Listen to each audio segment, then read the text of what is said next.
Welcome to This Podcast, hosted by Zach Schwartz.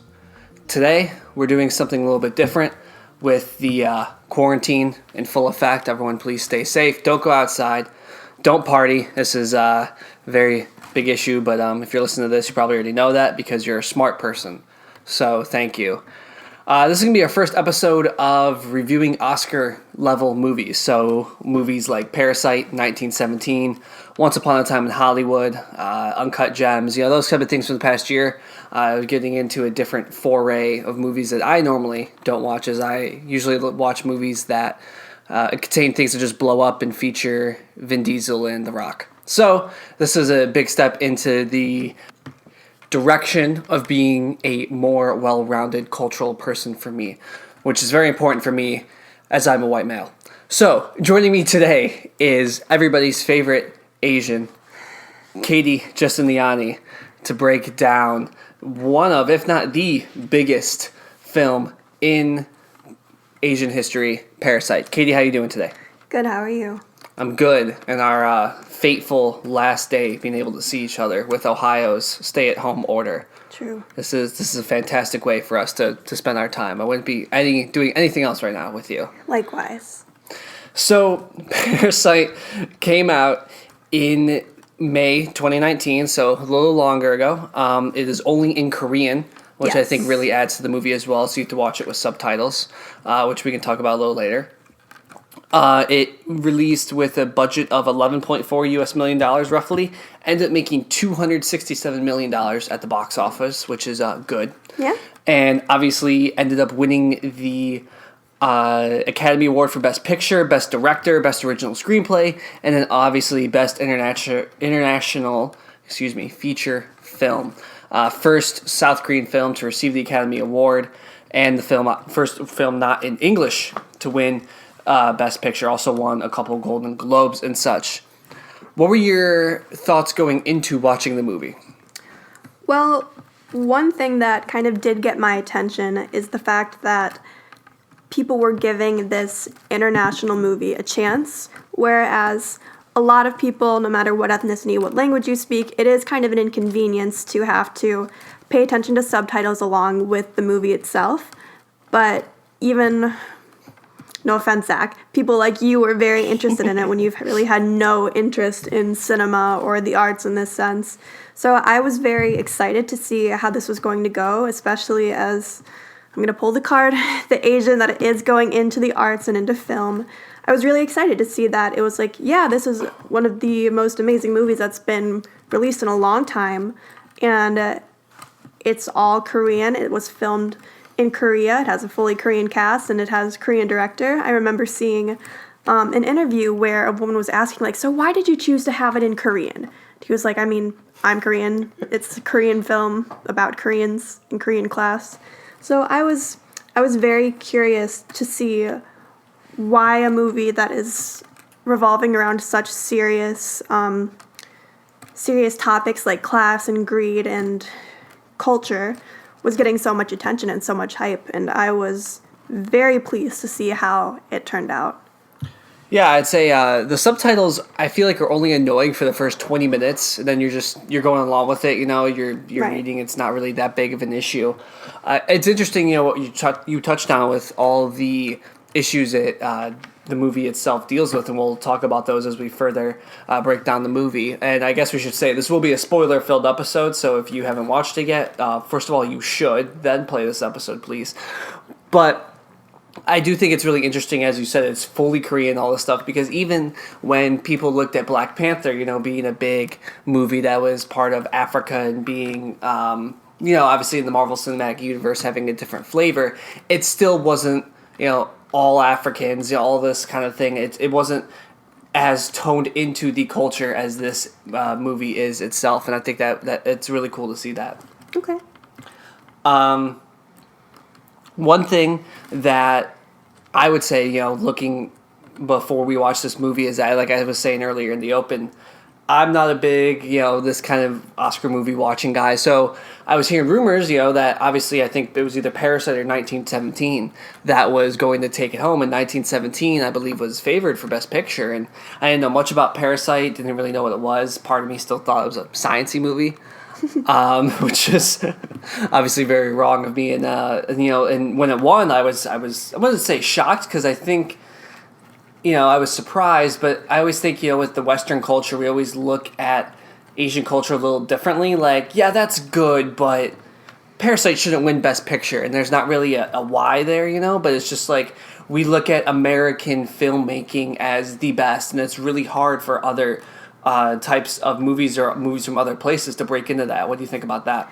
I agree with you there. I think a big part of kind of the shock at how well that this is done is that just how other cultures treat Asian culture. For example, we all know a bunch of kids who are super, super into anime and manga and all of those Asian cartoon, the shows and the movies. Yeah. And a lot of people kind of chalk all of Asian culture into the ones that are most trending right now, like K-pop or animes and stuff like that. So I think the fact that this has become just... It did win the International Film Movie Oscar. I forgot what the title was called. Yes. But it is still... It's not just that Korean movie. It's Parasite. Mm-hmm. It's considered a movie and not just the one with the Asian people. So I think it's really cool that they kind of broke the barrier of being an international film and just being a well-done, highly acclaimed film. So right. I agree with you. Yeah, for sure. And setting the stage now for the plot and talking about the movie itself, we are introduced to the Kim family early on, with a family of 4 with Dad Kai Taeki. I'm sorry for this. All these pronunciations, by the way. I'm going to do my best phonetically. The mom, Han Suk, I'm pretty sure about that one. Daughter Ki Jun and son Ki Woo. That's the easiest. That the Kim family, as I'm going to refer to them for the rest of the episode, and I'm going to say the Kim son and Kim daughter, and you'll catch on. But this family we introduced is a poor family. They're living in, I don't know how to describe it, but it's almost like an apartment that's below the ground in the poor city, type of thing. What would you describe it as? They're half basements, so it's kind of a very specific part of South Korean living, but it's generally a poor lifestyle. So they're half underground, half above ground in their little bunker. The whole family is pizza box. They're pizza box folders. I didn't know that was a real job. I thought that Domino's just did that in-house, so... Ignorance number 1. There we go. It's there as their job. And obviously, with the type of thing, they're really struggling. So we have that person from the lower class kind of coming in and setting the tone early for this movie with some of their struggles early on. And then there's this whole opportunity for them to end up, I believe it's the son, Ki Woo, begins to become a tutor for this wealthy family named, with the last name of the Parks, of one of their kids, their daughter. He becomes a tutor, and then slowly, like a parasite, the rest of the family begins to get jobs with this family. I think the initial tone of the movie is obviously sympathy for this family, and I feel like that tone evolves over the movie, and I think that's one of the great things that makes this movie awesome, along with a lot of other things. What do you think about that? I think I agree with you there. I would just say that the sympathy is definitely there, but it was kind of... I saw this as kind of breaking the stereotypes of the lower class, because a lot of people saw, they're folding pizza boxes because they didn't get an education, they can't afford to they don't have a real job and can't afford to live in a nicer place and stuff like that. But as the movie went along, we slowly saw them formulating this plan, and it foiled into them all working under the same roof of a very wealthy family. And during this time, they kind of made up lies about how they knew each other. It was just referral of a friend instead of all of their family working there. So that's kind of the big plot, is them trying to exist in that house, making money without getting recognized that they were a family and getting caught in the act. Right. So the son, as you said, eventually refers his sister, the family's daughter, to be an art tutor for the Park family's other son, and then she refers her dad to be a driver. And sets a trap. This is where I think the movie tone starts to shift a little bit, because in this scene, the sister leaves her underwear in the car. I don't know if you remember this. And that ends up getting the driver fired because of this whole thing. So then her dad can come in as the new driver, and then the final step is the mom coming in and them getting the housekeeper fired, and her mom takes over as the housekeeper. So Yes. the first two, the two kids coming in and doing that work with the family, like I was saying earlier, like, I was still feeling sympathetic. This is good for them. Like it's bold for sure, but there's not any moral boundary being crossed. Once you start getting people fired, that's where I kind of was like, this isn't great. What do you say to that? Well, I think this is just me nitpicking. There were a couple moral boundaries being crossed because they were hiding their identity, and the sister who became an art teacher has no prior experience in being an art teacher and was making up. She was giving fake diagnoses on this child, and she was talking about art therapy, and they were just kind of using her for, she was using the family in order to get money, and yeah. Right. So any notion of the Kim family being completely good heroes of this story goes out of the window pretty quickly into the 2-hour runtime of this movie. And I think that, we'll talk about more as we go through the rest of the movie, but I really think that symbolizes the whole nature of this movie, is that, a lot of these movies these days, whether it be Star Wars or Marvel or Game of Thrones or whatever you want to say, that's a big part of the monoculture. It's good and it's evil. It's blue versus red. It's bad versus good. I said the same thing twice. Anyway, the point is that a lot of times there's not many stories taught in the gray. And I think this is one that is just firmly the whole movie entrenched in the gray. And I think, if you broke this down and were watching it live with someone and you're breaking it down every 20 minutes, you would feel differently about the Park family. You'd feel differently about the Kim family each and every time as more decisions get made and the movie unfolds, which I think is a really interesting thing. So at this point, all 4 of the Kims are now not living within the parks, but working for the parks, and the mom is the key to the whole thing because she is living within the parks. So I remember there was one night where they end up having a big party, in their house as... the one family was out of town. Yes, as the parks were out of town, and they're drinking and all that stuff and having a great time and talking about how rich it is and everything like that. And I think, up to this point, you feel like the movie's going to end this type of way, and then from here just really flips and flops every 5 minutes, I felt like, to me. Like, because, you watch a lot of movies and you can think, okay, there's, this will happen, this guy's going to win this movie, this person's going to die. And truly, for the last hour or so of this movie, I had no clue. Were you feeling a similar way? Yeah, I was very confused to see what was going to happen next. I remember in that party scene that they were having their little banger on their own, I thought that, wow, they're going to get caught and then the movie's over. That's it. They don't have jobs. Mm-hmm.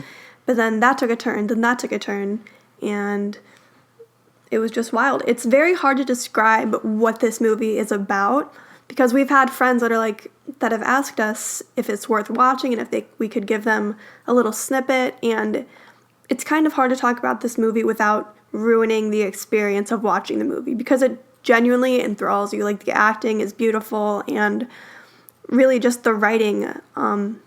Altogether, it's really hard to criticize this movie or figure out how one even comes up with this. Right, for sure. So they're all partying, all that kind of thing's happening, and it turns out that there is a basement, living underneath this famous park house, because of course there is, right? It has to be a big giant basement. And the housekeeper comes back and says, "Let me in, my husband is living under there," which was a turn I had no clue coming, never saw it, anything like that. So that all happens, and then eventually, they're down there, the Kims are down there talking with these two people, the old housekeeper and her husband. And the housekeeper and their husband find out what the Kims had done and how they had basically gotten all the other people that worked for the parks fired, and they didn't like that because, I mean, let's be honest, there are some moral issues there from the Kim family, and they have a fight. This whole thing, they have a fight, and then the parks come home early because there's a rainstorm. Because of course there was, right? That was the part that you're like, okay, of course this had to happen right now. But then they trap them, underneath into the bunker, the Kims do, and I believe this is when the housekeeper dies, right? We don't see her the rest of the movie. I think this is where she got her concussion, and then we are led to believe she's dead. Okay. And then with the Kims eventually escaping the Parks house, unscathed, nothing happened. And like you were saying before, I think we watched this with a couple of our friends, we all thought that they're going to get caught, all get fired, whatever. Nope. They all get out somehow. Crazy enough, and then the movie continues onward. So at this point, it's almost clear cut, right? The rest of the family had escaped except for the housekeeper. And what were you thinking at this moment? How it was going to end up? Well, I was really surprised when it just turned from, all right, we can't get caught, and it turned into a blackmail, or they could kill us. Mm-hmm. And when this happened, once everything was kind of settling down just based off of what we had seen in the prior scenes, I figured something chaotic would happen, and I really just thought it was going to be, they figured out that it was just a family working for them, or they figured out the son that had been tutoring the daughter actually started dating the daughter, which did happen. So right. I did not expect it to take the turn that happened. So would you like to explain when it all started to crumble down? Yes, and then one note I forgot to mention is that while they're in the house trapped, the patriarch of the Park family describes how the father of the Kim family smells very badly, and that is important later. That was one of the pinnacle moments of this movie, I think. So in the scene where they were all trying to escape the house without being seen, they were all hiding under the table that the Parks family that had their feet rested up on. They were all cozy, and they were just talking about how lovely the workers that they had were, but then they were making fun of how the driver smelled, the dad smelled. Yes. And you could just see the embarrassment and the guilt that this man had with himself, and I think that was one of the most important parts of the movie, because this movie is supposed to talk about class and greed and the difference in society of people who have the wealth gap. I mean, the people with this, in this economic class. And it just showed how the true evidence of the difference between the classes and the difference of really the empathy that some people have. Because considering this man is a millionaire and the man he's making fun of is a driver, he knows very well that he can't afford to wear the expensive cologne that he has and can't shower, as we've seen in their bunker, if he had only known that, but we can assume considering he's working for him. So this is kind of the pivotal moment where it shows that the class is evident. I mean, where it shows the true breaking point, really, for this family. Like, you can only work for them so much, you can only hide your humility for so long, and it really, I think this was the turning point in the movie. Another one, I guess. Yeah, I agree, because in the direct next scene, when the dad, son, and daughter end up escaping and going over back to their house, because of this rainstorm, their apartment has completely flooded. The sewage system is backed up, there's crap, literal poop everywhere, and they have to spend the night in a gymnasium with all the other people from their kind of like little town area there. And eventually, the Parks host a birthday party for their youngest son, and they all are required to come for working and stuff like that for other reasons, despite having to sleep in a gymnasium overnight, smelling like complete, dirt, all that stuff, whatever. So I think that point you just made is really emphasized in the next couple scenes. And this is where everything just goes to shit, frankly, because I think I had my mouth open for about the last 30 minutes of the movie with how many different things happen. Because like I said earlier, you think something really good's going to happen and this family's going to end up going like this and overcome their obstacles and live in this house and be great. Or I think it's going to be really bad. They're all going to get fired. They're all going to die, something like that. But what ends up happening is the former housemate's husband comes up and attacks the son with a giant rock, right? I don't even know how to describe how big this rock is. It's crazy. And starts murdering people. Yes. First of all, I thought the son was dead, and that was such a plot twist to me because I don't know how you get hit with a rock twice in the head and live. The Kim family's son is who you're talking about, yes. Right? Not the Parks? Sorry, the Kim's family son, yes. So I have issues with that. We can talk about that later because that doesn't make much sense to me. Between that and the TV show You with the mallet thing, the whole thing with hitting people in the head really bothers me. Anyway, and then this guy keeps going on a rampage. He ends up killing the daughter. The Kim daughter? The Kim daughter, yes. And did he kill the Kim mother as well? No, he did not. He did not. So the Kim mother ended up killing him, if I'm correct. I'm not sure who killed him. Yeah. So she ends up fighting him. And this is just in front of his birthday party, in front of all these rich people. And then when Mr. Park goes to get his keys from underneath the dead former house keeper's husband, I believe he holds his nose, right, because of how bad the guy smells from living underneath their house all these years. And the Kim family father sees that, and you just see his face become so blank, and he stabs him, which was truly the craziest turning point of the movie. Even everything that's explainable with that, and obviously it's explainable with the characterization that we just talked about in the true turning point of the movie, but that to me was jaw-dropping. What did you think of that? Yeah, I was very thrown off, but the minute that I saw the disgust in Mr. Park's face after he caught a whiff of somebody not showering for years and years, I knew immediately that something was going to happen from the Kim family father, because there's just a sense of, I don't know, it was very easy to recognize that emotion and that reaction from, this is going to sound silly and I'm not even sure if this is going to make sense, in an Asian community.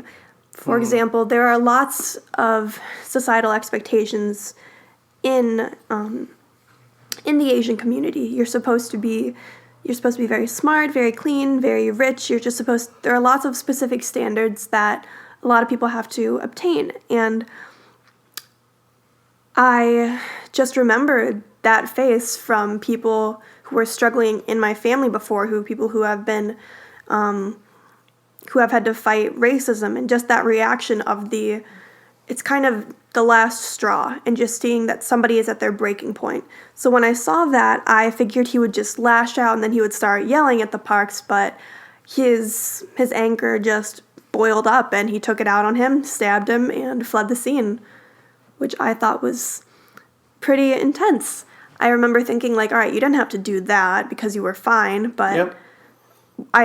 I can put the pieces together and see why it happened. Not excusable, but understandable. Right. In the moment, I was shocked, but then obviously after the movie we started talking about it and I went back, I was like, okay, they did actually build this up to a thing that does make sense. It was just a crazy happenstance of the moment.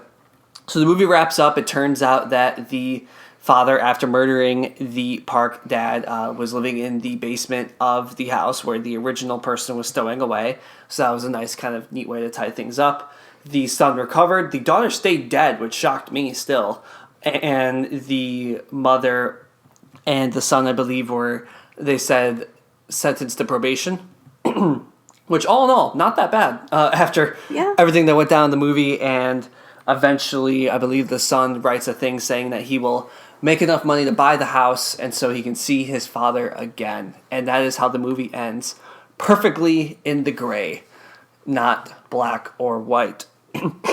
So, this is a fantastic movie.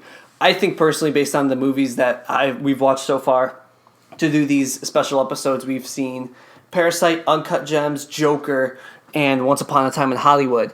Out of those four, I think Once Upon a Time in Hollywood was my favorite movie, just based on everything that happens, and we'll talk about that later. But I still think Parasite, out of those four, was by far the best movie. 1917, we can rent on Friday, so we'll be taking care of that, and maybe talking about that as a full discussion of those comparison of those two movies. But Parasite was just a fantastic movie, and I touched on it a little bit reviewing the plot. But for me, the big thing was that I never had any idea of how it was going to end until it ended, and I think that was really awesome for a movie, because there are so many movies that follow some type of formula, whether it's, the hero formula rises up from being a bad person and does this, or this family goes through adversity and then comes out the other side of this fight, suffering from something.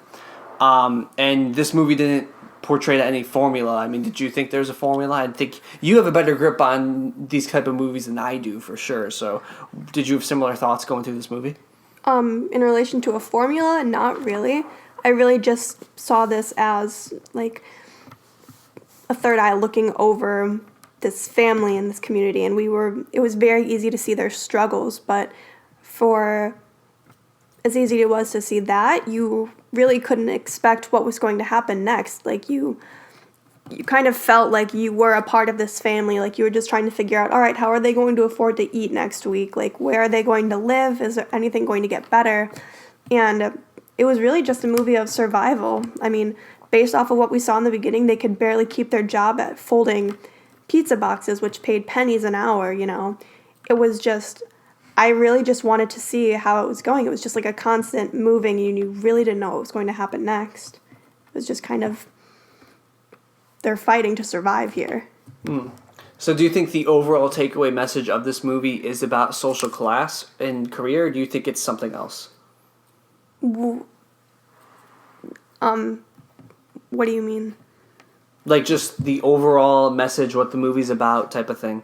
I think, yeah, we've said it already, that we really do think it's just about class and greed and how very significant every decision you make is.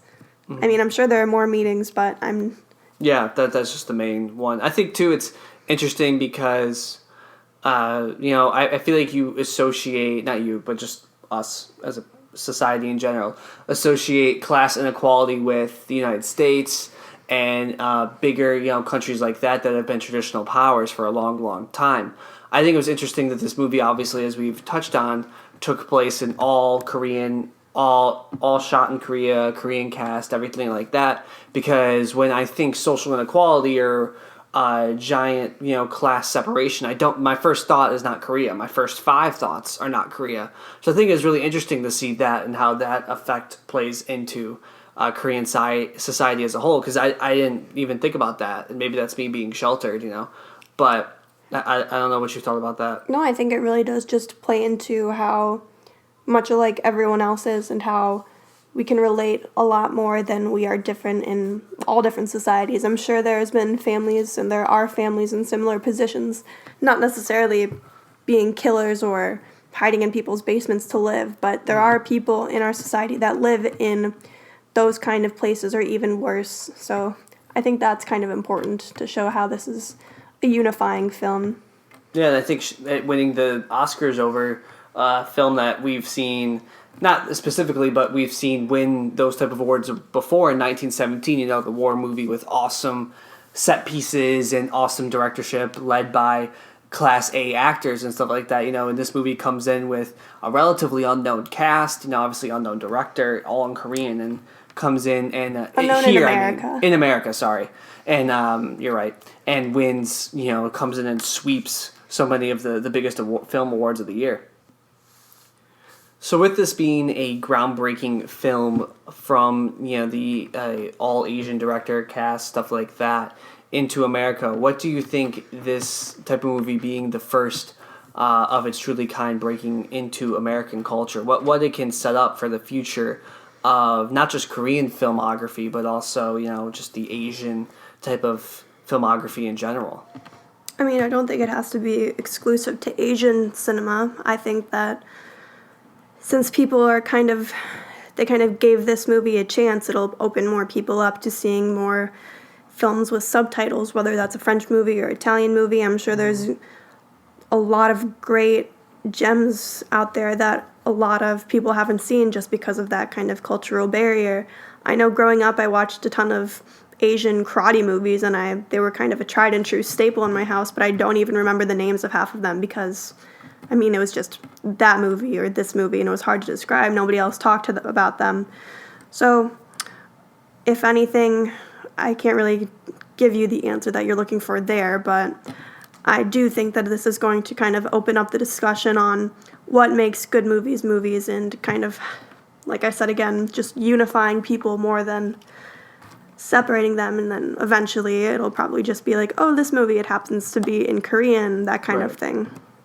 Yeah, I think it's a very tough question to answer, obviously, because I mean you could talk about this in context, like you said, of European films or anything like that, and that the Oscars has very traditionally been American directors, American storytelling, occasional British type of thing.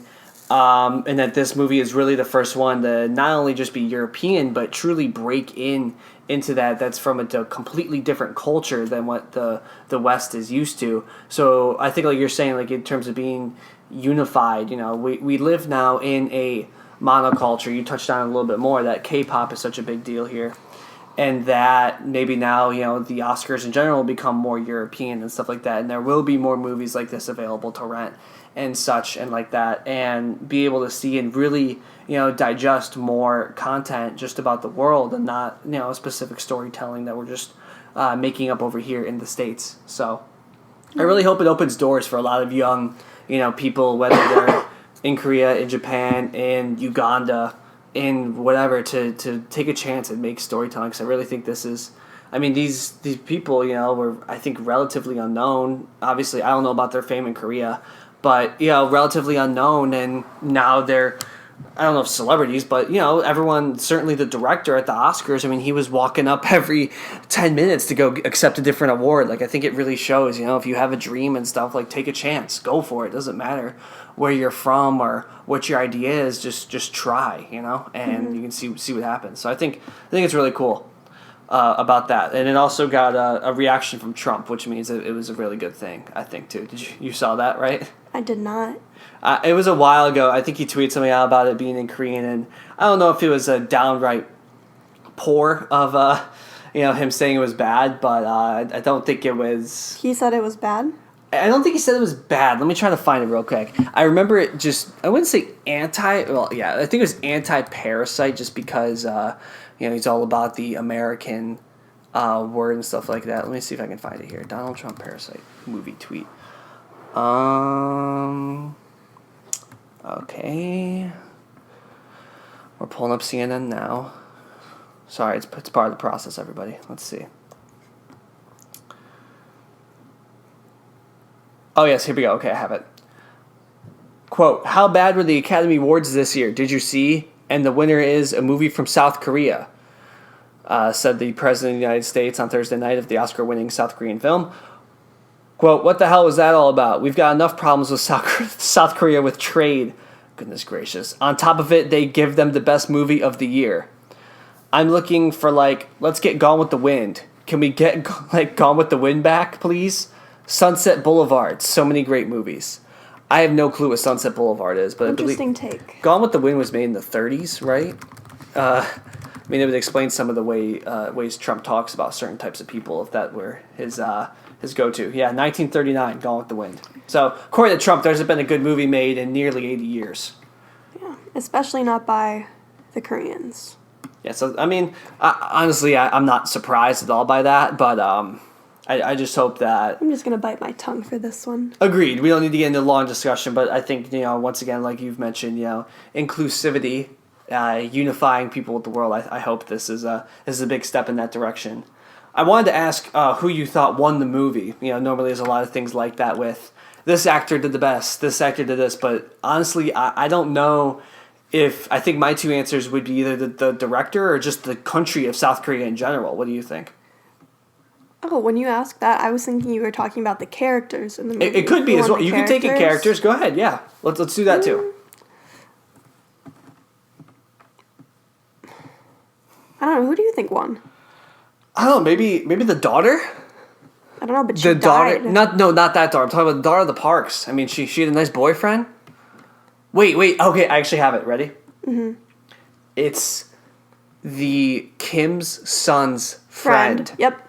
Who wanted to date the girl and told Kiwoo not to do anything, and then obviously throughout the movie they start dating, and we never see the friend again. He's the winner. Yes. Right? I agree. Unfortunately, we didn't talk about that character at all in this. The reason, the guy that kind of gave these people this opportunity to work was the referral from their smarter, their educated, Kiwoo's friend. Yes. From university. I don't know how the university system works in Korea with that, what the age was and everything. But yeah, that's what I remember. We still don't see him the rest of the movie. So I bet Parasite 2, he'll come back and they'll be together. Yeah, I'd say that. That or maybe the husband that was kept down in the cellar. I mean, aside from the fact that he had to live in the cellar for years. This is a bold take. He got to come up. We rarely saw him without a smile on his face, oddly.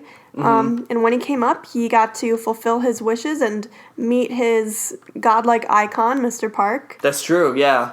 And then he kind of just got to wreak havoc on people. And maybe that had been a goal of his for a while. It seemed like it. But they portrayed his character really well with how mentally deranged he was. yes, so I guess that shows how being locked underground for a while can damage somebody's mental state and kind of, it's like a little parasite. I think that's an important message right now with the corona quarantines. Don't lock yourself downstairs for too long. That's we don't condone that. That's tough. I don't know.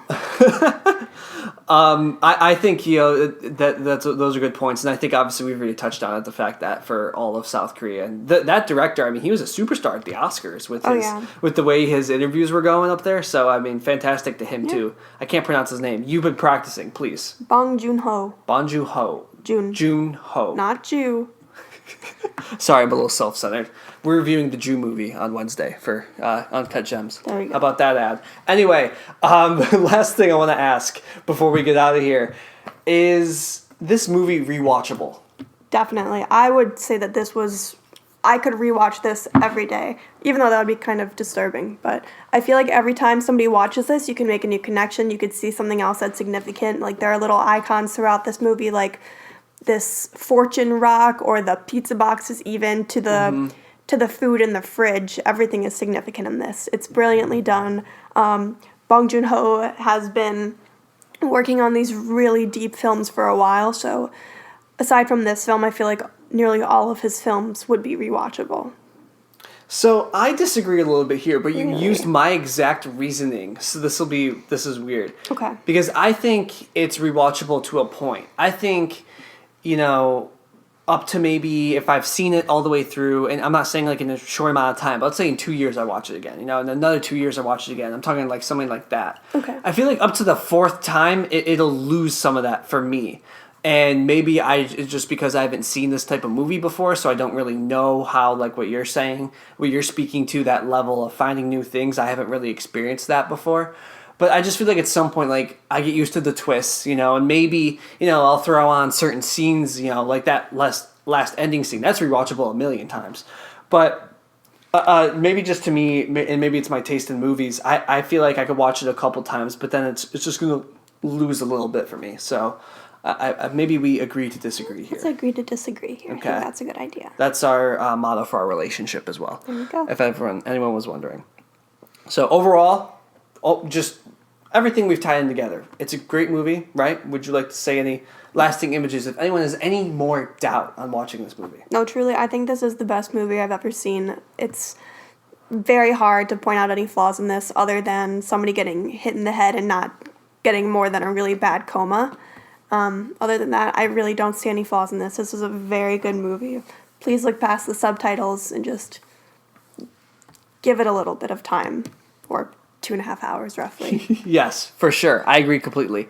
So, programming note, we're having this come out on Monday. We're also recording this on Monday, so it'll be up shortly. And we're going to try to do Uncut Gems by Wednesday, Joker by Friday, and then Once Upon a Time in Hollywood next week. If you have any other movies, TV shows, anything like that, We got the time. Yes, if you want us to review, please give us, write us an email, text me if you have my phone number, you might, and also, tweet, Instagram, anything like that to let us know. We're taking suggestions. We'll go through and watch it. I'll get somebody on to talk about it, and like I said, we're going to be here for a while, so do that and let us know how you like the show.